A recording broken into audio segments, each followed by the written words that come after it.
What is up, guys? Today I will show you how to reset your Xiaomi scooter following very simple steps in case you have some issues with your scooter or some errors appear. So there is very simple methods to reset it, and what you should do is actually follow the steps provided by me.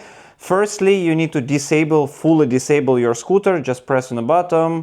So it's disabled now. Afterwards, use both your hands. You need to press the brake, press the acceleration button and power on, and hold it simultaneously together for a while.